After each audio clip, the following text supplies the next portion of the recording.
लेकिन यहाँ पे थोड़ा सा चीज़ों को सही पर्सपेक्टिव में रख देना चाहिए कि जो वर्शिप एक्ट की जो बात हम लोग कर रहे हैं उसमें दरअसल ये बात सही है कि कुछ वहाँ पे एग्जेम्पशन दिए गए हैं। वर्शिप एक्ट को आप देखेंगे तो जो मेरे हाथ में कॉपी पड़ी हुई है, इसमें आप देखेंगे तो सेक्शन 4 में उसके सब सेक्शन 3 में लिखा हुआ है कि 4 का 1 और 2 जो रोक लगाता है उससे छूट मिली हुई कुछ चीज़ों को वह है जो आपको आर्कियोलॉजिकल सर्वे ऑफ इंडिया के तहत जो रजिस्टर्ड है।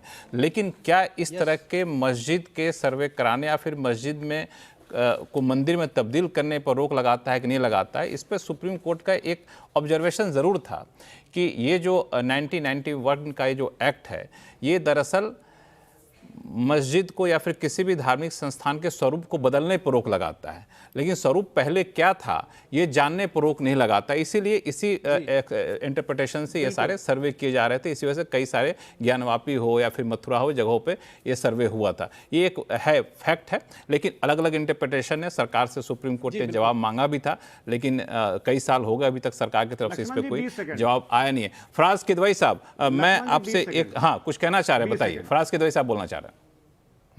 मैं कहना चाह रहा हूं ये कि जो आपने ऑब्जर्वेशन की बात बताई है, ये डीवाई चंद्रचूड़ जी ने का ये ऑब्जर्वेशन था राम मंदिर के फैसले में, लेकिन ये ऑब्जर्वेशन था लिखित ऑर्डर में, ये कहीं नहीं। मैं पूरी जिम्मेदारी से बोल रहा हूं, ये लिखित ऑर्डर में कहीं नहीं है जो आपने बोला है, आप उसको चेक करा लीजिएगा। दूसरी बात, हमारे कौशल भाई ने भी बड़ी अच्छी बात की आतंकवादियों की और तमाम की। जरा कौशल भाई चेक करिएगा कि सैफुल्ला फारूक कौन था कश्मीर में और वो किस पार्टी के टिकट से चुनाव लड़ा था, वो आतंकी था या बहुत देश प्रेमी था, ये भी चेक कर लीजिएगा। तारिक मीर को किस पार्टी ने टिकट दिया था, किस पार्टी के सिंबल पर वो चुनाव लड़ा था और कितना बड़ा वो देशभक्त था या उसने आजादी की लड़ाई में सहयोग किया था, ये भी आपको पता चल जाएगा। ध्रुव सक्सेना, मध्य प्रदेश एटीएस की टीम ने अवैध टेलीफोन एक्सचेंज का पर्दाफाश करने के बाद जिन 11 संदिग्धों को गिरफ्तार किया था उसमें से भारतीय जनता पार्टी की आईटी सेल का एक सदस्य भी था। तो ये क्या बहुत ज्यादा ये लोग देश प्रेमी लोग थे? प्रदीप कुरलोरकर, तो ऐसे मतलब कितने नाम हम आपको बता देंगे कौशल कांत जी कि आप उस पर फिर बात नहीं कर पाएंगे। तो जो आप ये बात करते हैं आतंकियों की और इन सब, अरे साहब आपने चुनाव लड़ाए हैं, कौशल कांत जी आपने चुनाव लड़ाए हैं इन लोगों को और अपने सिंबल पर चुनाव लड़ाए।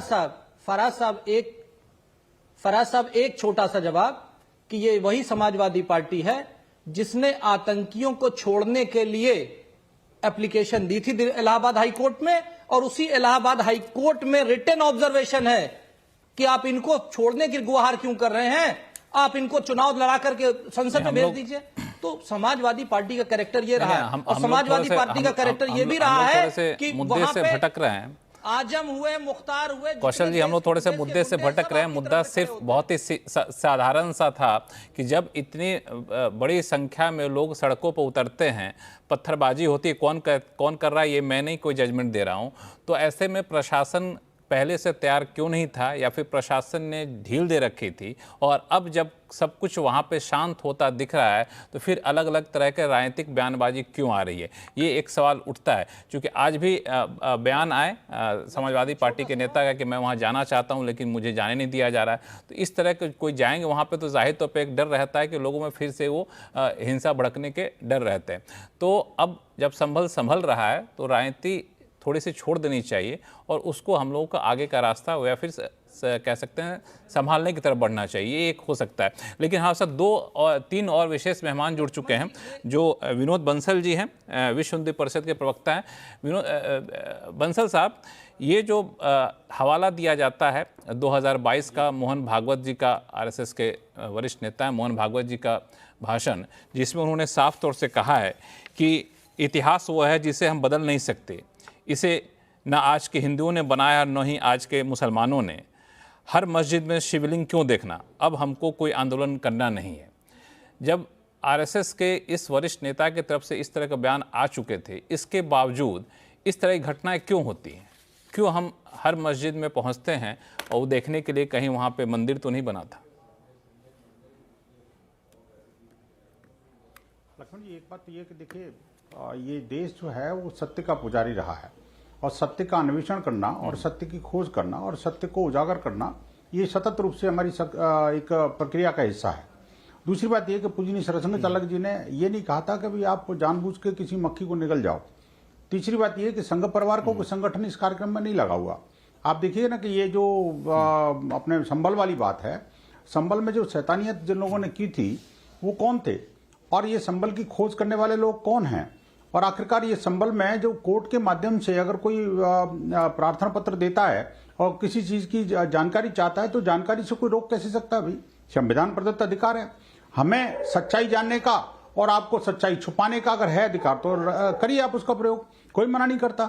मैं कहता हूं कि समाजवादी पार्टी के जितने भी नेता हैं, जितने भी अधिवक्ता हैं, वो सारे के सारे खड़े होते ना वहां पर जब वो कोर्ट में कार्रवाई चल रही थी। तो कोर्ट की कार्रवाई में नहीं खड़ा हुआ कोई भी नेता, अभिनेता, कोई इनका जो अपना लॉयर है, कोई एक भी नहीं खड़ा हुआ। और वो जो बैरिस्टर जो वहां से इंग्लैंड से डिग्री पास करके आए थे, वो भड़काऊ भाईजान, जिसका स्टेटमेंट अभी पढ़ रहा था, सुन रहा था मैं आपके चैनल पर, वो भी कभी नहीं गए कोर्ट में। कभी न तो राम जन्मभूमि के लिए लड़े, न कोई काशी विश्वनाथ के लिए लड़े, न कोई मथुरा के लिए गए, न संबल के लिए गए। लेकिन इस्लामिक युद्ध को भड़काना, बरगलाना, उनको आतंकवाद की राह पर धकेलना, ये इन सबकी मनोवृत्ति रही है। आप देखिए कि दो बातें बड़ी महत्वपूर्ण हैं।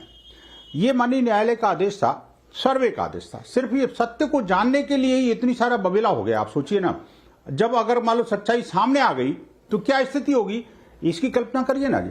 ये एक तो जो जिहादी समुदाय को सीधा सीधा कवर फायर देने का काम करना, दूसरी बात ये राजनीतिक रोटियां सेकने के लिए निहत्थे लोगों को, मतलब निर्दोष लोगों को मरवाना, और तीसरी बात यह कि जो पुलिस प्रशासन शासन के जो लोग हैं, मैं कहता हूं कि वो जो जिनको पर जो सिक्योरिटी की जिम्मेदारी है, कोर्ट का आदेश का पालन कर रहे थे ना, वो उस पर हमला करना, और तीसरी बात यह कि जो सीसीटीवी फुटेज हैं उन सबूतों को छेड़छाड़ करके उनको नष्ट करना।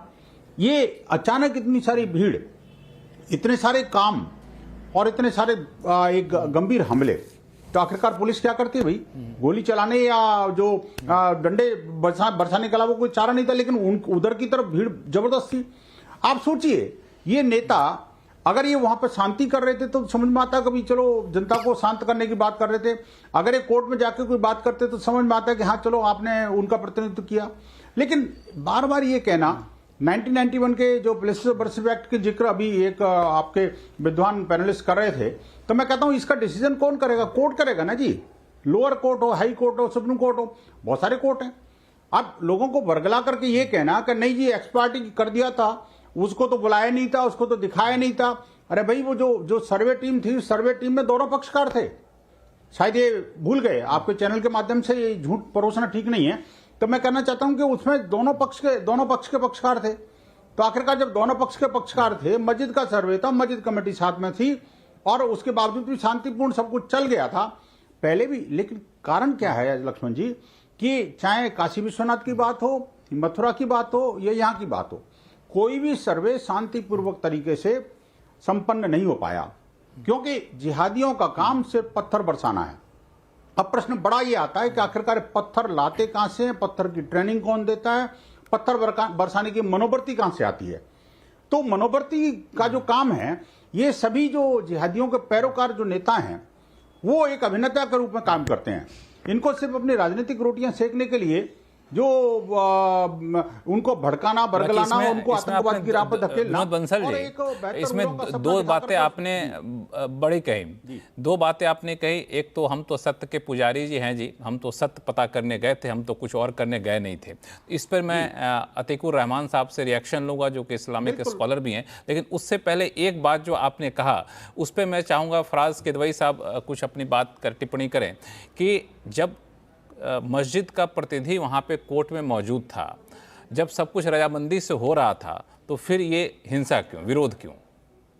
सर्वे में भी था जी, सर्वे की टीम में भी। देखिए लक्ष्मण जी, क्या है ना कि लक्ष्मण जी वहां पर जो मौजूदा स्थिति में हो रहा था, वो मैं आपसे फिर से बोलूंगा कि समाजवादी पार्टी की ना तो सरकार है और ना ही समाजवादी पार्टी का मुख्यमंत्री है। अगर कोई लॉ एंड ऑर्डर की प्रॉब्लम आती है तो उसका आंसर आपको लेना चाहिए भारतीय जनता पार्टी के प्रवक्ता से। और देखिए, ऐसे में डिबेट करता नहीं हूं, अगर आप बोलिए तो। समाजवादी के थे ना जी।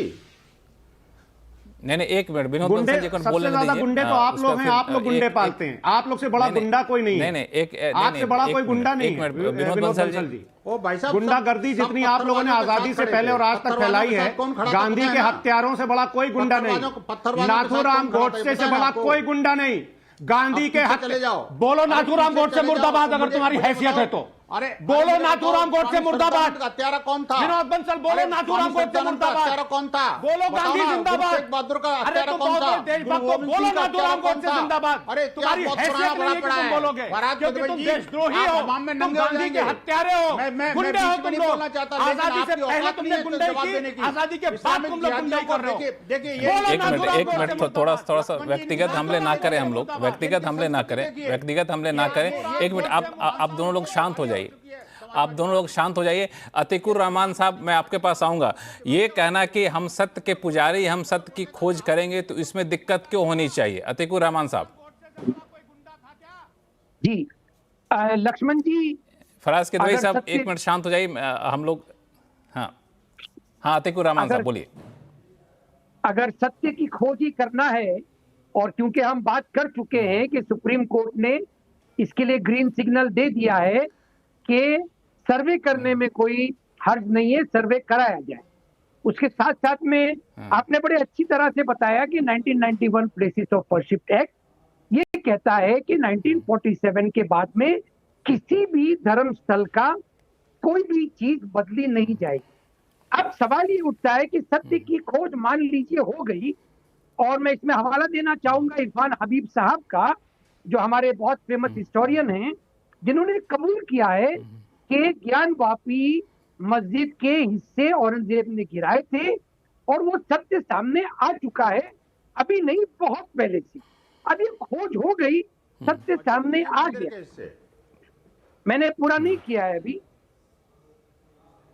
तो सत्य सामने आ गया। अब सत्य सामने आने के बाद पब्लिक के अंदर उसको उछाला जाएगा, रातों दिन उसके ऊपर मीडिया में डिबेट्स होंगी, और उसके साथ साथ में 1991 प्लेसेस ऑफ वर्शिप एक्ट कह रहा है कि नहीं, ये जैसा है वैसे ही रहेगा।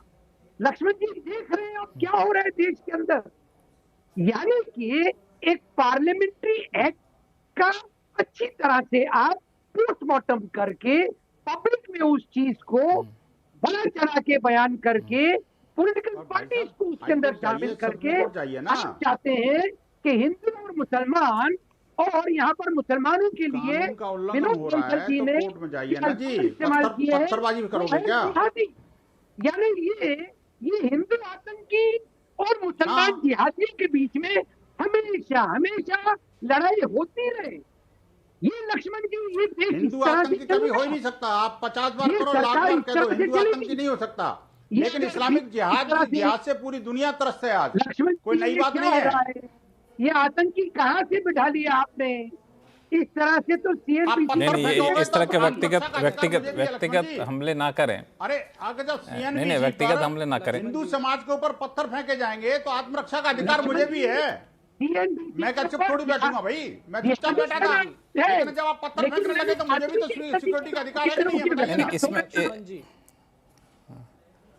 नहीं, इसमें एक मिनट अतीकुर रहमान साहब, एक मिनट आपको यहाँ रोकूंगा। आपकी आवाज़ भी बीच में ब्रेक हो रही थी, अगर आप चाहें तो थोड़ा सा ऑडियो इस बीच ठीक कर लें अपना। दरअसल ये सही बात है कि जब 1991 में ये एक्ट लाया गया था, तो उस वक्त एक्ट को लाते वक्त ये कहा गया था कि इसका मुख्य मकसद ये है कि धार्मिक सौहार्द बना रहे, एक दूसरे के धर्म स्थलों पर उसके इतिहास को कुरिद करके हमला ना किया जाए, इसी मकसद से बनाया गया था। लेकिन उसमें जो ग्रे एरिया छोड़े गए थे, शायद वो एक बड़ी वजह। हाँ बताएं कौशल जी, हम चलेंगे, हमारे पास शुभांकर मिश्रा भी हैं, उनके पास जाऊंगा। डॉक्टर कौशल कांत मिश्रा साहब, थोड़ा संक्षिप्त में अपनी बात रख दीजिए। हाँ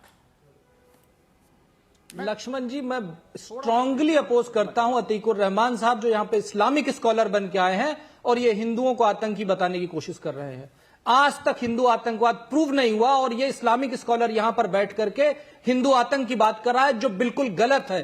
पूरी दुनिया में होने वाले आतंकी हमले केवल इस्लामिक और वहाबी मानसिकता से हैं। ये मैं नहीं कहता, पूरे विश्व के लोग कहते हैं, पूरे विश्व के आंकड़े कहते हैं। 99% आतंकी हमेशा इस्लामिक और वहाबी मानसिकता से आते हैं।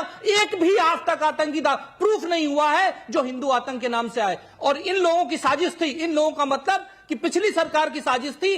आज 26/11 की बात है और 26/11 वाले दिन भी इनका आतंकी कलावा पहन के आया था और उसको प्रूफ करने की कोशिश की गई थी कि वो हिंदू आतंकी है। इतना बड़ा षड्यंत्र इनकी हो गया। आपने अपनी बात रख दी। अतिकुर रहमान साहब जल्दी से इनका जवाब दीजिए, फिर मैं शुभांकर मिश्रा के पास जाऊंगा। अतिकुर रहमान साहब जल्दी से जवाब दे दीजिए अपना संक्षिप्त में। लक्ष्मण जी, मैं पूरी तरह से कौशल जी की बात को मानने को तैयार हूं कि पूरी दुनिया में यूएस की पॉलिसी ने पूरे इस्लाम को आतंक के साथ जोड़ दिया है, लेकिन भारत के मुसलमान को बियॉन्ड द कश्मीर अगर आप आतंक से जोड़ते हैं तो ये बात सही नहीं है कौशल जी। हाँ, मैं इस बात की गारंटी दे सकता हूं कि किसी भी इस तरह के आतंकी मानसिकता के लोगों को हम एमपी बनाकर प्रज्ञा सिंह ठाकुर की तरह बीजेपी की टिकट के ऊपर पार्लियामेंट में नहीं पहुंचाएंगे, ये मेरा वादा है। प्रज्ञा सिंह ठाकुर आतंकी नहीं थी, प्रज्ञा सिंह ठाकुर आतंकी नहीं थी। कोर्ट ने उसे बरी किया है और मैं उसका फेवर नहीं कर रहा हूं और मैं साफ साफ बात कर रहा हूं। इस्लामिक स्कॉलर आप बन रहे हैं, आप मुझे ये बताइए पीएफआई किसका? अभी केस चल रहा है। एक मिनट